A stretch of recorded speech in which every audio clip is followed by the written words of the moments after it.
said that last week was our last episode, I was wrong. Not only was I wrong about that, but we have 2 more episodes, hopefully. So welcome back to our actual second to last episode of Our Life Now and Forever.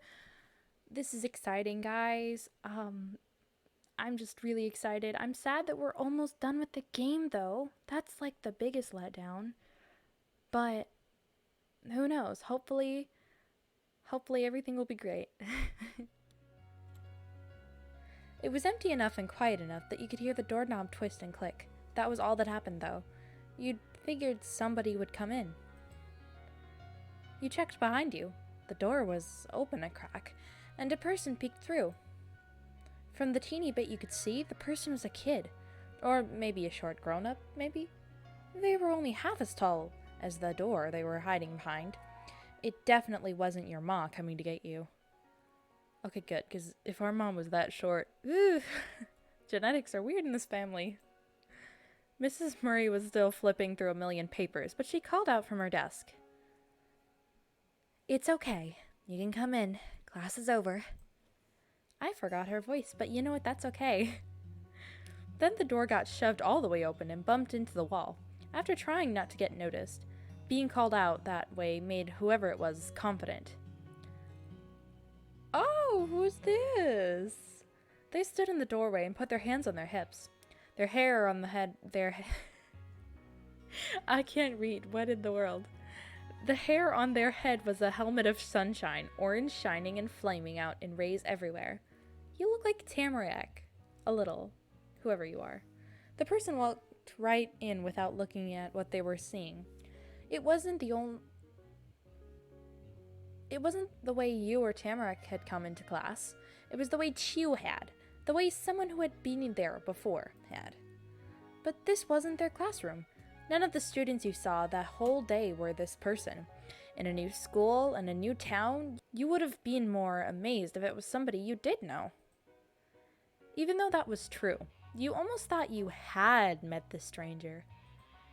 The kid's soft brown eyes itched at your brain. You weren't sure where you'd seen those exact kind of eyes somewhere else.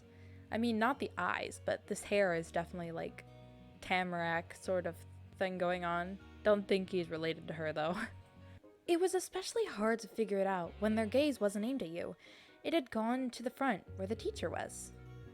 Oh! Now you remembered. Is this one of her kids? Oh, I hope it is. Seeing the new kid and Mrs. Murry made you think of your ma. Her eyes were the same as yours, and yours were hers. The two of them matched the same way. Okay. Yeah. That is her kid. Yay. The person with eyes like Mrs. Murry ran to her past the counting carpet and behind the desk. They threw their arms around her legs in a huge hug, squeezing her knees together. Is this how children hug their parents?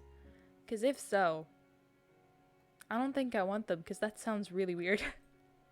Your teacher gently brushed those sunbeam strands until the kid tilted their head back to smile up at Mrs. Murry with a toothy grin. Hi. Hello, Sir 7th grade. Did you have a good first day? Darren. Sir 7th grade, or Darren, or maybe both, gasped and let go before smiling even wider. Chew? Oh no, am I gonna make him have to sound like he's going through puberty? Ugh. Yeah, let's just keep the voice I have for him, the kind of annoying one. He darted out from the desk just like that. Mrs. Murry watched him go, rubbing at the spots on her pants that had got squished. Oh my goodness. She was for sure his mom. Not just because they hugged or because of their eyes. Mrs. Murry wouldn't have let a normal student get away with not answering her questions. Oh, that's why teachers are not allowed to teach their own children. And you were right, yeah.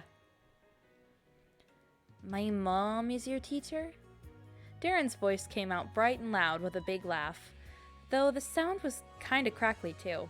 He had so much to express to the world, words could barely keep it all together. Chew's own sparkling giggles joined in. He opened his arms all the way out, not holding anything back, I know. It's so weird. When Darren crossed the room, he stuck out his own hand straight ahead, palm up. Chew flipped his arm down and over to land a low 5 smack. It was a powerful hit, but they were both protected by gloves. Good for them. Chew just shrugged again, not feeling the sting. This year's gonna be tough. Boys, inside voices, please. And personally, I'd say my lessons are fair, Mr. Lin. Right. Yeah. Sorry, Mrs. Murray. Sorry, Mom. Ugh. Did his fuzzy black earmuffs off his head using hands covered in fuzzy black gloves. He was in this classroom to stay, and he'd be able to hear quieter words better without that, too. For the first time, Darren noticed that there were 2 more people in the room. That made his smile flatten. Oh no, does he not like us? Uh-oh. You'd expected you would see new kids today. Darren didn't think about that, though. He tried to figure out what to do or what to think or how to feel now that it had happened. Tamarack skipped saying who she was so that she could jump right into Darren's face on her tiptoes. As far as kids went, Darren was tall, as Tamarack was short. Oh no. Mom? You said she's your mom? A teacher is your mom? Oh my gosh, Tamarack. It didn't matter that Chew talked about Mrs. Murray having kids before you got there, or that a lot had happened to show that Darren was definitely her son. Having the kid of a teacher in front of her was too unbelievable for Tamarack. Yes. And that made Darren decide to... Oh my gosh. And that made Darren decide what to think about this meeting. He didn't like it at all. No! No! Are you dissing my poor sweet Tamarack? Because if you are, I will find out where you live. Even though you're an imaginary, made-up character, I will find where you live, and I will not commit arson. Okay? Yes, I am not going to do anything to your house. Definitely not. Definitely not. His face soured, and he backed away from Tamarack without thinking, like a giant fluffy bumblebee was coming to get him. Oh no. Tamarack didn't let him get off far from her. Oh no. Oh no. It was funny to watch. No, you were uneasy. This wasn't good. Yeah. Someone should probably do something. Someone. Not you, though. What kind of... Andy, for real? Are you... No, Andy. If your girlfriend is in trouble, you do not just, say, oh, somebody should do something, but it's not me. Ugh. Don't follow Darren like that. Oh, she was totally serious with that idea. It wasn't a role, it was a law. Tamarack listened to it better than if it came from the actual teacher. Oh. Tamarack deflated to stand like normal again and stopped scurrying towards Darren. He still didn't stop staring at her, though. Darren was too afraid of what she might do next to look away. The whole thing made Chew sigh. It was an accident, though, because he'd sucked in another breath super fast right after. Then he smiled again, like it never happened. Oh, hey, everybody's gotta meet each other for real now. We do? Yeah, we do. He used his own tiptoes and smoothly twirled around to shift from Tamarack's side to Darren's. This is Mr. Darren Murray. Chew hooked an arm around Darren's stiff shoulders. The warm embrace got Darren all soft. He melted over Chew, and their heads bumped together. The two were as close can be. Oh my gosh, do you have a best friend, Chew? I mean, that makes sense. You have friends. But, that's cool. Good for you. He's my friend, and 12. 2 years older than us. Chew proudly put up a peace sign that probably just meant 2. Remember that road sign right out from our cul-de-sac? Darren lives right there. His house is the yellow one with a dark brown fence. We're almost neighbors. That's how we know each other. Yeah, the big hill. I know that. You'd passed it a lot of times on your way to school.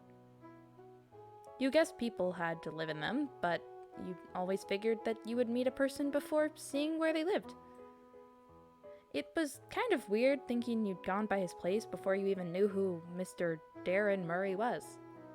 Chew tilted his face so that he was nose to nose with the boy down the street. That's what I gotta tell you. These are my new neighbors. Both of them? I thought that only one kid was coming. The poor kid was more confused than ever. Tamarack could shock people even when she didn't try. Oh no. Chew came to the rescue. His arm slid off Darren's shoulders to pat him smoothingly on the back and said, instead, both of them. Chew used his other hand to nudge a finger towards the girl of many surprises. That one is Mrs. Tamarack Bowman. Oh, wait, not Mrs. That means she's married. Miss Tamarack Bowman. Granny is her actual grandma. She lives in the gray house too, now. It was easy for Chew to explain what happened now. If Darren had been there yesterday, he could have seen Chew's flurry when he'd found out that Tamarack was there. Is that what people had to do to sound smart? Act like you always knew something to people who couldn't tell the difference? Maybe it was just a Chew thing. It did work for him, though. I don't know, that probably wouldn't work for me, though, because my face would look like totally stupid when I try and do that. Darren listened to his new friend's wisdom, amazed by it. And that, like a tiny showman in front of an audience with one person in it, Chew uncurled his fingers and held his palm wide open towards you, is Mr. Andrew Peterson. He's just a boy. I'm sorry, what? He's just a boy? What does that mean, Chew? What does that mean, he is the one who moved into the empty middle house with his mom. Ah! We all met yesterday. Yeah, we did. So why are you saying I'm just a boy? I'm your neighbor and friend now, too. Sir, in the real world, Darren had to look down to see Chew. It was a plain fact. He would have to look down on every kid in your grade. Except you. Boy, I knew making Andy tall was not a bad idea. Because, I myself am very tall. I'm average height for men, and I'm a woman. So, I don't know. I had to go through this in middle school. Anyway. But in the shine of his dipped eyes, you could be tricked into thinking Darren was looking up at you. That's how much the older boy admired the younger one. Aw. The light went away when Darren glanced over at the two people Chew had introduced. All that there was then was uncomfortable skepticism. Don't skepticize with us. Ugh. Rude. Hi, that's right, I'm Andrew. You can call me Aunt. Yeah, you can call me Aunt. I'm sorry, what? I think you're cute? No, I mean, you kind of are like Tamarack, but no, sorry, dude. Yeah, you can call me Andy. Oh, okay. Darren put on a mellow smile. It fit really well. You thought that maybe that was how Darren normally was when you knew him and weren't a stranger. Good. Good. Hi, Andy. Tamarack flapped a fast hand in a wave. Ah! I just made a bird noise.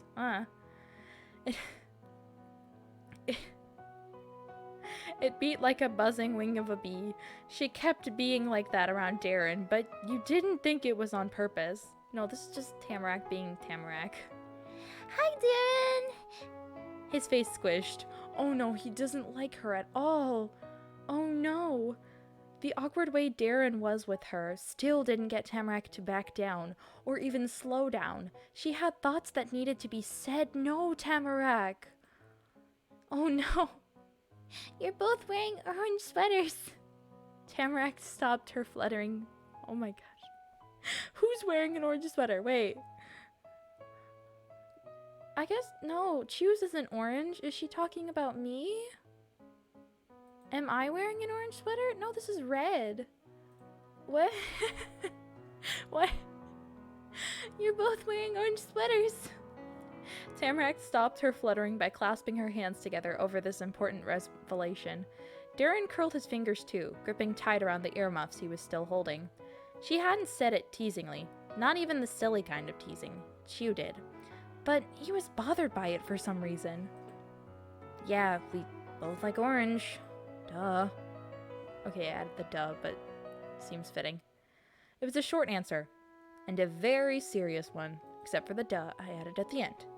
The whole time Darren hadn't said one word in response to Tamarack, until now. Not when she asked about his mom or said hi. Talking about the same colored clothes, though, couldn't be ignored. Ugh, how dare you. Orange is good. One of the top colors. Chew cut into whatever he was going on, nodding wisely. But you know what my favorite color is? How would I know that? 'Cause I think it's pretty obvious. Is it brown? It's probably gonna be brown. He wears a lot of brown.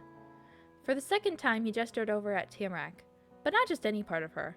Chew pointed towards her mop of sparkly hair. It's golden. That's the best color there is. Okay, given the choice between these two, Tamarack is not the one with golden hair. It is Darren who has the golden hair. Like, I'm not crazy, right? This is orange. This is more yellow, and golden is like a yellow-brown kind of color. Yeah, so why? I don't know. Cool. It was cool to learn Chew's favorite color. Oh no, no, he couldn't say that. You were the one who thought Tamarack was pretty.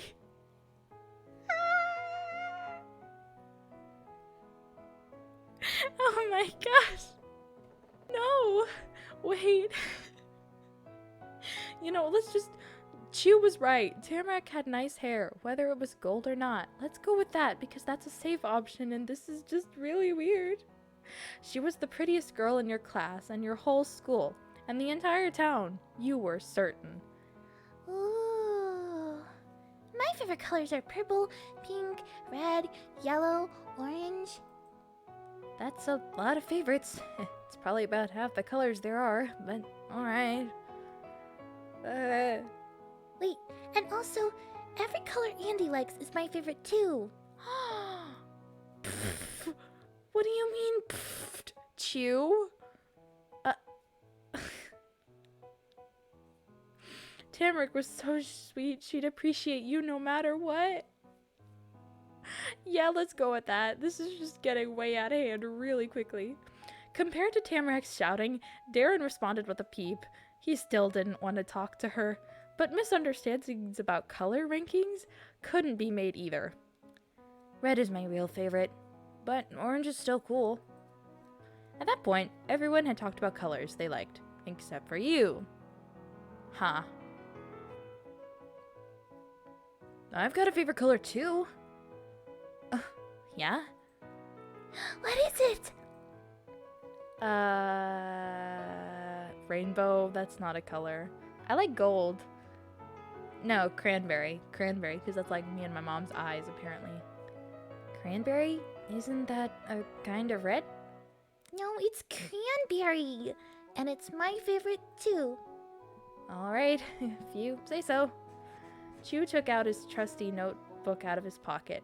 A pencil came with it. He flicked the pages open and began to scribble right there in the middle of the room during a conversation with people. Man, I wish I could say, oh, that's so rude, Chew, but honestly, yeah, that seems like a very Chew thing to do. Why are you doing that? School is over. I'm writing down your favorite colors. I want to remember that. The question was answered, and it completely confused her. It made sense to you that she didn't get it.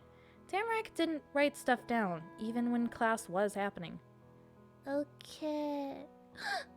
A yelp cut off her own planned reaction. Confused by normal things and confusing to normal people. That was Tamarack. You're using your other hand! The left one? Yeah, that's my good hand. Wow! Andy's got 2 good hands. What? That's awesome! Tamarack ran out of words to blurt out, and Darren didn't want to do anything on his own. And not with you either. It had to be Chew. Wow, Darren. Thanks a lot. So the 3 of you waited there, as the scritchy, scratchy sound of Chew's writing went on. The more letters Chew added to his notebook, the more his friends shifted uncomfortably.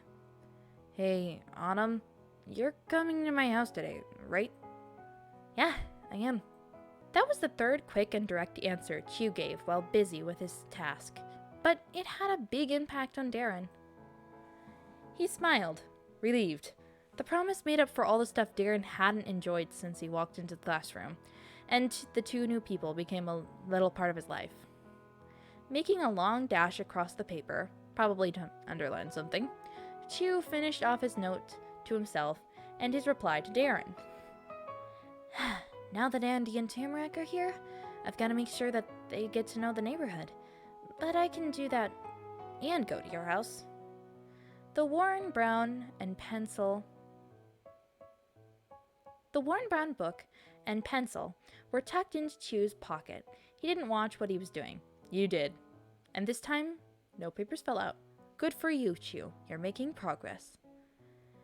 It's not just gonna be me and Darren, you know. One more is coming too. We've got plans. It's been worked out for weeks that we'd all go together after the first day of school. For a kid, Chew made himself busy all the time. And because of that, Darren, can we get to that guy? He's gonna be standing around outside not knowing where to go. We can bring him in right to the room. Darren sunk his neck deeper into the tall collar that surrounded it, trying not to be called on in class after it was already too late. I don't wanna. His voice had gotten even more raspy when he spoke then. Every bit of Darren protested the idea. Oh no. Come on. You're the fastest out of everybody. Chew, on the other hand, was bold and brave. He sincerely sung Darren's praises to encourage his friend, though more quietly, added a verse of his own success. With running anyway. On bikes, I'm the best. Did you know I've got a mountain bike? It has silver paint splatters, and the tires have these big treads. It's so fast, you'd be amazed. But besides, we can't both go. Tamarack and Andy are here. I mean, we can just stare at each other, Chew. I'd be fine with staring at Tamarack for a while. She's adorable. Do you want to stay with them by yourself? While I go get them? I don't think Darren likes us, so yeah, he'll probably go. Darren's eyes closed and he grimaced. If he was looking, he would have been able to stop himself from glancing at Tamarack. You could tell, since that's where his not-seeing face turned. And he didn't want to do that either. Oh, come on. Don't be rude to Tamarack. If he couldn't even handle seeing her too closely, staying alone with Tamarack didn't seem achievable for Darren. Chew knew it. I'll go. He placed the earmuffs back on his head as if he was donning armor before a battle, resigned but resolute. Oh no. Cool. See you. Yeah. Bye. Bye! As Darren sprinted through the door, you doubted he'd be following the no running in the hall rule. Well, I for one am really enjoying our time in Golden Grove, but I'm afraid the next episode is going to be our last. Boo. But you know what? We don't have to cry. We don't have to be sad because I'm still going to make the content. And good news, there's going to be even more in the summer when I'm not busy with school. So yeah, look forward to that. And join us next time again here in Golden Grove. And our life now and forever. Hope to see you again. Goodbye.